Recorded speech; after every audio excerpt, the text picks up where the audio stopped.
Hi movie lovers, today topic is about మన శంకర్ వరప్రసాద్ గారు. Coming to movie plot. ఒక చిన్న స్టోరీ లైనే, ఎక్కువ స్టోరీ కూడా ఓపెన్ చేయట్లే నేను. ఒక హై అండ్ సెక్యూరిటీ ఆఫీసర్ ఒక ఫ్యామిలీ డ్రామా. మార్కెట్లోకి ఒక కొత్త బ్రాండ్ వచ్చింది. మీరు అనుకున్న బ్రాండ్ కాదు. ఆ బ్రాండ్ తాగితే కిక్ వస్తుంది, ఈ బ్రాండ్ తాగితే ఫుల్ ఎంటర్టైన్మెంట్ వస్తుంది. మూవీలోకి వెళ్తే ఫస్ట్ ఇంట్రొడక్షనే మంచి స్వాగ్తో ఒక ఫ్యామిలీ మ్యాన్ టైపు ప్లస్ ఒక యాక్షన్ ఎపిసోడ్ ఉంటుంది. ప్యూర్ స్వాగ్ అది. ఇంకా అక్కడ నుంచి బాస్ స్టార్ట్ చేస్తాడు, ప్యాకెట్ ఆడతాడు అంతే మూవీ మొత్తం. వింటేజ్ బాస్ అన్న వర్డ్ కి పర్ఫెక్ట్ మూవీ ఇది.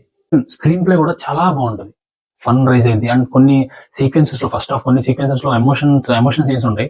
అక్కడైతే బాస్ అలా క్విక్ సెకండ్ లో ఫేషియల్ ఎక్స్ప్రెషన్స్ ఉన్నాయి కదా, ఫేషియల్ ఎక్స్ప్రెషన్ అలా చేంజ్ చేస్తాడు క్విక్ సెకండ్ లో. అది నాకు బాగా నచ్చింది. లుక్స్ అయితే నాకు తెలిసి after come back this is the best movie for boss. Looks పరంగా ఒక 30 ఏజ్ ఉన్న హీరో ఆన్ స్క్రీన్ మనకి ఎలా కనిపిస్తాడో అలా కనిపించాడు బాస్. సింగిల్ హ్యాండెడ్ గా అలా నుంచో పెడతాడు బాస్ మూవీని. ఫస్ట్ హాఫ్ మొత్తం ఫుల్ మీల్స్ పెట్టేశాడు బాస్ అయితే. సెకండ్ హాఫ్ వెళ్తే సెకండ్ హాఫ్ లో కూడా మళ్ళీ స్టార్ట్.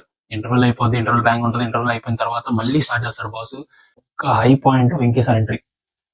అది అక్కడ నుంచి వెంకీ సార్ ఎప్పుడైతే ఎంట్రీ వస్తుందో సెకండ్ హాఫ్ లో, ఇట్స్ ఏ బ్లాస్ట్ అవుద్ది అంతే.